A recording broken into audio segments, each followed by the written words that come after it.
বহু বহু কাল আগের কথা। নীল নদের পাড়ে তাল খেজুরের ছায়ায় ঘেরা এক সবুজ গ্রামে বাস করত তিন যুবক। তাদের নাম ছিল আমান, অর্জুন আর আব্রাহাম। আমান মুসলিম, অর্জুন হিন্দু আর আব্রাহাম খ্রিস্টান। তাদের প্রার্থনার সুর ছিল ভিন্ন, উপাসনালয় ছিল আলাদা। একজনের উপাস্য আল্লাহ, একজনের ভগবান, আরেকজনের ঈশ্বর। কিন্তু দিনের শেষে তাদের বন্ধুত্বের আত্মা ছিল এক অচ্ছেদ্য সুতোয় বাঁধা। তাদের বন্ধুত্ব ছিল গ্রামের মানুষের কাছে এক জীবন্ত কিংবদন্তি। আমানের মা ঈদে যে শাহী ফিরনি রাখতেন, তার প্রথম দুটি বাটি যেত অর্জুন আর আব্রাহামের বাড়ি। গ্রামের মোড়ল থেকে শুরু করে সাধারণ মানুষ সবাই তাদের এই বন্ধুত্ব দেখে মুগ্ধ হতো। প্রবীণেরা দোয়া করতেন, আর কিছু সংকীর্ণ মনা মানুষ আড়ালে বলতো, এ কেমন সখ্যতা, যেখানে ধর্মের কোনো বাজবিচার নেই। কিন্তু এই সব কথাই তাদের কিছুই যায় আসে না। তারা হাসতে হাসতে বলতো, সৃষ্টিকর্তার কাছে পৌঁছানোর পথ হয়তো ভিন্ন, কিন্তু সব পথের শেষেই তো মানবতা দাঁড়িয়ে আছে। তাদের কাছে বন্ধুত্ব ছিল সব ধর্মীয় পরিচয়ের ঊর্ধ্বে এক পবিত্র বন্ধন, যা কোনো জাগতিক নিয়মের ধার ধারে না। প্রায় পরন্ত বিকেলে তারা গ্রামের শেষে নদের ধারে গিয়ে বসতো। তারা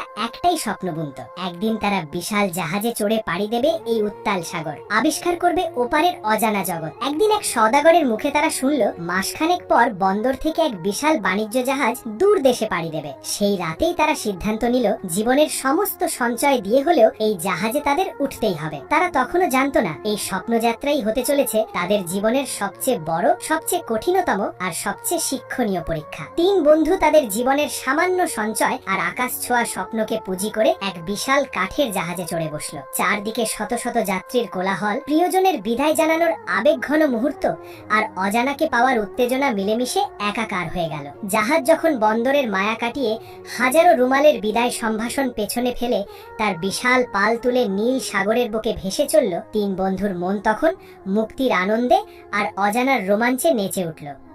যাত্রার প্রথম সপ্তাহটা ছিল কোনো শিল্পীর আঁকা ছবির মতো নিখুঁত আর সুন্দর। দিনের বেলায় শান্ত সাগরের বুকে রূপালী ডলফিনের লাফালাফি, মাথার ওপর শিকারী গাংচিলের চক্রাকারে উড়ে যাওয়া, আর রাতের বেলায় লক্ষ কোটি তারার ঝাড়বাতিতে সেজে ওঠা আকাশ, সবকিছুই ছিল স্বপ্নের মতো। তারা ঘন্টার পর ঘন্টা গল্প করত, নিজেদের বিশ্বাস আর সৃষ্টিকর্তার মহিমা নিয়ে গভীর আলোচনা করত।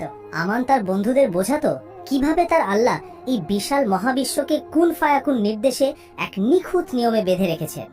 অর্জুন তার দেবদেবীর নানা কাহিনী শুনিয়ে প্রমাণ করত কিভাবে সত্য, ধর্ম আর ন্যায়ের জয় অবশ্যম্ভাবী।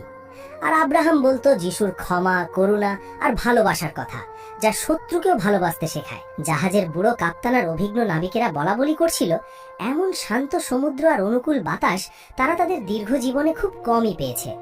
তিন বন্ধু ভাবছিল, তাদের এই স্বপ্নের যাত্রা হয়তো এমনই আনন্দ আর শান্তিতে কেটে যাবে। তারা নতুন দেশে গিয়ে কে কি করবে, কিভাবে নিজেদের ভাগ্য নতুন করে গড়বে, সেই পরিকল্পনায় মশগুল ছিল।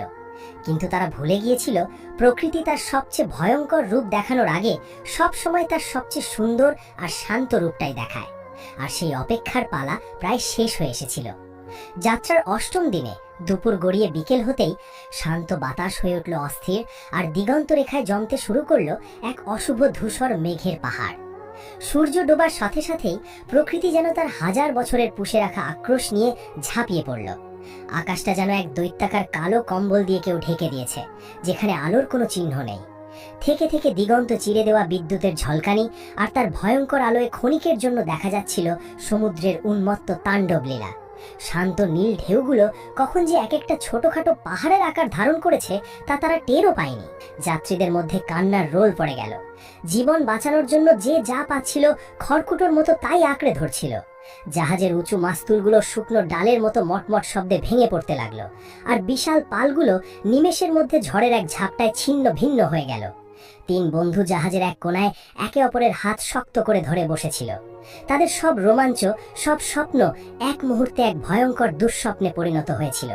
মৃত্যু যে এতটা দ্রুত আর এতটা নির্মমভাবে কাছে চলে আসতে পারে, তা ছিল তাদের কল্পনার অতীত। হঠাৎ এক পর্বত প্রমাণ ঢেউ এসে জাহাজের এক পাশে সজোরে আঘাত করল, যেন কোনো অদৃশ্য দানব তার সর্বশক্তি দিয়ে জাহাজটাকে গুড়িয়ে দিতে চাইছে।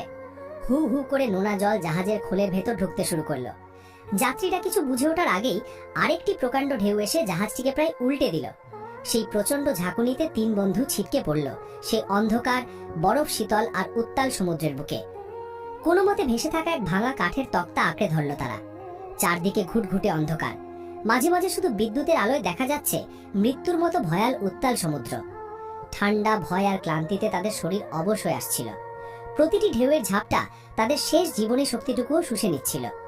যখন মানুষের সব শক্তি, বুদ্ধি আর চেষ্টা ব্যর্থ হয়ে যায়, যখন বিজ্ঞান আর যুক্তি হার মানে, তখন তার মনে পড়ে একমাত্র সৃষ্টিকর্তার কথা।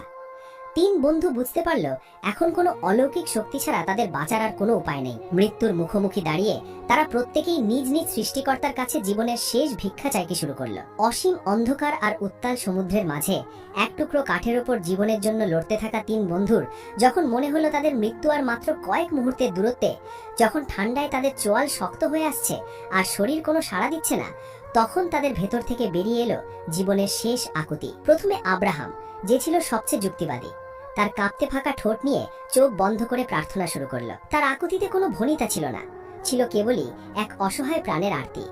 সে মনে মনে বলল, হে আমার দয়াময় ঈশ্বর, আমি জানি আমি তোমার পথ থেকে বহু দূরে সরে গেছি, নিজের জীবন আর জ্ঞান নিয়ে অহংকারী হয়েছি, কিন্তু তুমি তো ক্ষমাশীল, তুমি পথভ্রষ্ট মেষ শাবককে ভালোবাসো। আমি যদি এই মহা বিপদ থেকে বেঁচে ফিরতে পারি, যদি আবার ডাঙার মাটিতে পা রাখতে পারি, তবে আমি আমার সমস্ত সম্পদের অর্ধেক তোমার নামে বিলিয়ে দেব। আমি একটি দাতব্য চিকিৎসালয় গড়ব, যেখানে গরিব আর অসহায় মানুষেরা বিনামূল্যে চিকিৎসা পাবে।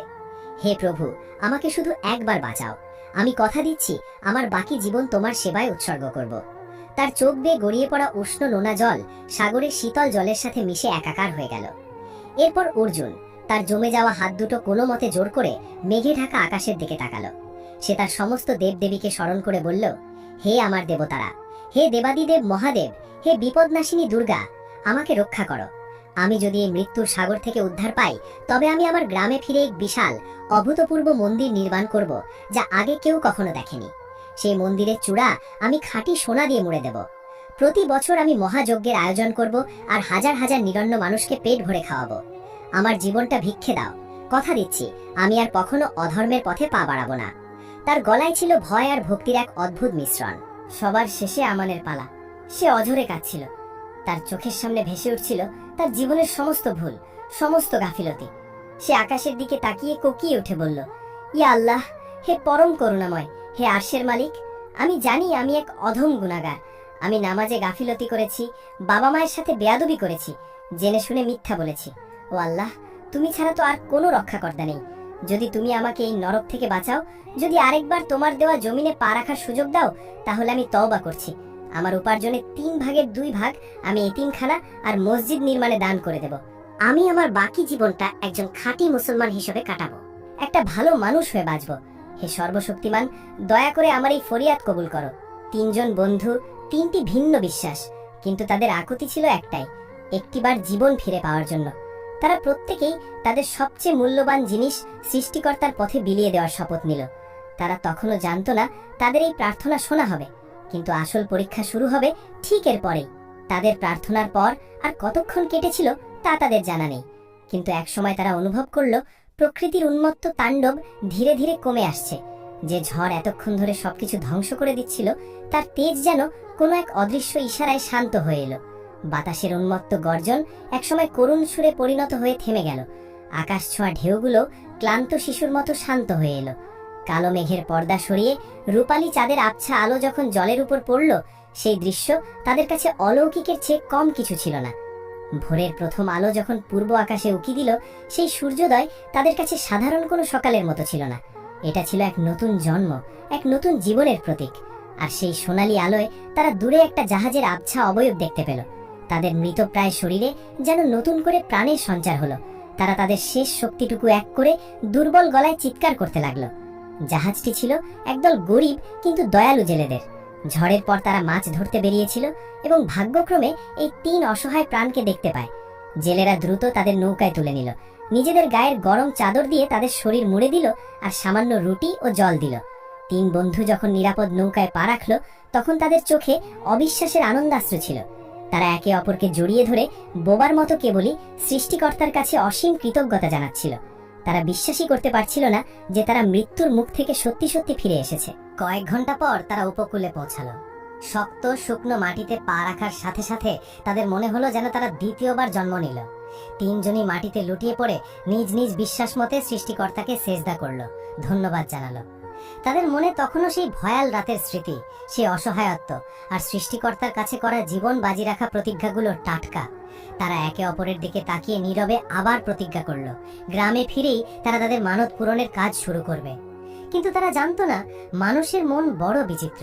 বিপদের সময়ের ভয় আর প্রতিজ্ঞা সুখের সময়ের আরামে খুব সহজেই বাষ্প হয়ে উবে যেতে পারে। গ্রামে ফিরে আসার পর 3 বন্ধুর জীবন আবার আগের মতো স্বাভাবিক ছন্দে চলতে শুরু করলো।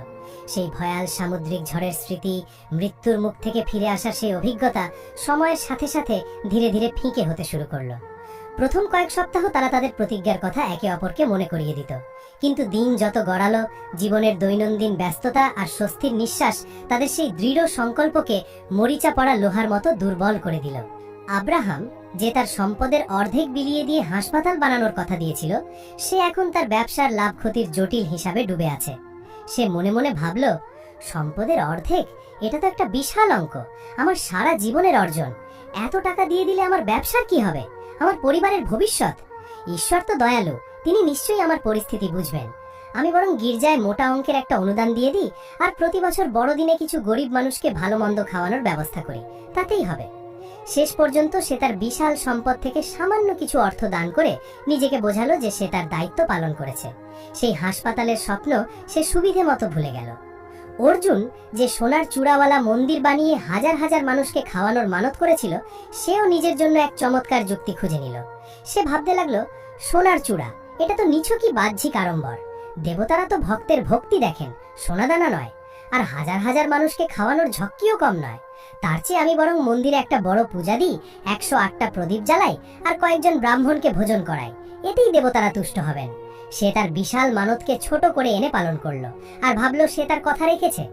কিন্তু সবচেয়ে বড়, সবচেয়ে চূড়ান্ত বিস্ময় অপেক্ষা করছিল আমানের জন্য।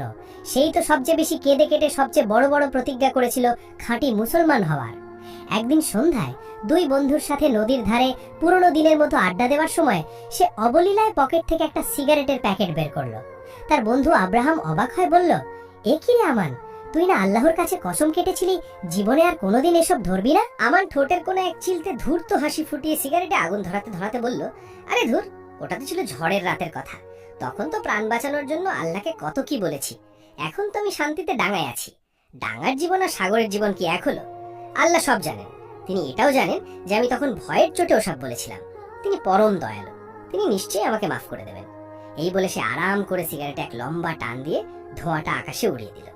তার এই কথা আর এমন ভাবলেশীন ভঙ্গি দেখে বাকি 2 বন্ধুও যেন নিজেদের ভুলের জন্য, নিজেদের প্রতিজ্ঞা ভঙ্গের জন্য এক অকাট্য যুক্তি খুঁজে পেল। তারা স্বস্তির নিঃশ্বাস ফেলে ভাবল, হ্যাঁ, আমান তো ঠিকই বলেছে। বিপদের সময় প্রতিজ্ঞা কি আর সুখের সময় পালন করা যায়? সৃষ্টিকর্তা দয়ালু, তিনি ক্ষমা করে দেবেন। তারা 3 জনই তাদের কঠিন সময় করা মানতকে তুচ্ছ করে, তাকে নিয়ে উপহাস করে পুরনো জীবনে ফিরে গেল। তারা ভুলে গেল সেই রাতের অসহায়ত্ব, সেই রাতের কান্না, আর সেই রাতের অলৌকিক সাহায্য। এই গল্প থেকে আমরা কি শিখলাম?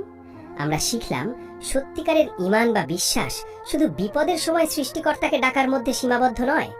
আসল পরীক্ষা হয় বিপদ কেটে যাওয়ার পর, সুখের আর স্বস্তির মুহূর্তে। যখন আমাদের আর কোনো চাওয়া পাওয়া থাকে না, যখন আমরা সম্পূর্ণ নিরাপদ, তখনও কি আমরা আমাদের দেওয়া কথা রাখি? তখনও কি আমরা সৃষ্টিকর্তাকে সেইভাবে স্মরণ করি যেভাবে বিপদের রাতে করেছিলাম? এই 3 বন্ধুর মতো আমরাও অনেকেই জীবনের কঠিন সময়, পরীক্ষার আগের রাতে, হাসপাতালের বিছানায় শুয়ে সৃষ্টিকর্তার কাছে বহু বাধা করি। কিন্তু সেই বিপদ কেটে গেলেই আমরা সব ভুলে যাই। আমরা ভাবি সৃষ্টিকর্তা তো দয়ালু, তিনি আমাদের ওই মুহূর্তের দুর্বলতাটুকু ক্ষমা করে দেবেন। কিন্তু আমরা এটা ভুলে যাই যে তিনি শুধু আমাদের কথা শোনেন না, তিনি আমাদের নিয়ত বা উদ্দেশ্যটাও দেখেন। তিনি দেখেন বিপদের আগে, বিপদের সময় এবং বিপদের পরে আমাদের ভেতরের মানুষটা একই থাকে নাকি বদলে যায়।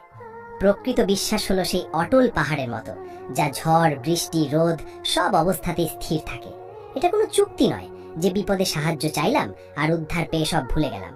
ভিডিওটি শেষ করার আগে আপনার কাছে আমার একটি প্রশ্ন, যদি আপনি ওই 3 বন্ধুর জায়গায় থাকতেন, আপনি কি আপনার প্রতিজ্ঞা রক্ষা করতেন? আপনার বিবেকের কাছে প্রশ্ন করে সত্যি উত্তরটা কমেন্টে আমাদের জানান। আর এই গল্পটি যদি আপনার হৃদয়ে নাড়া দিয়ে থাকে, তাহলে ভিডিওটি লাইক করুন, আপনার বন্ধুদের সাথে শেয়ার করুন এবং এমন আরো শিক্ষণীয় গল্পের জন্য আমাদের চ্যানেলটি সাবস্ক্রাইব করতে ভুলবেন না। ধন্যবাদ।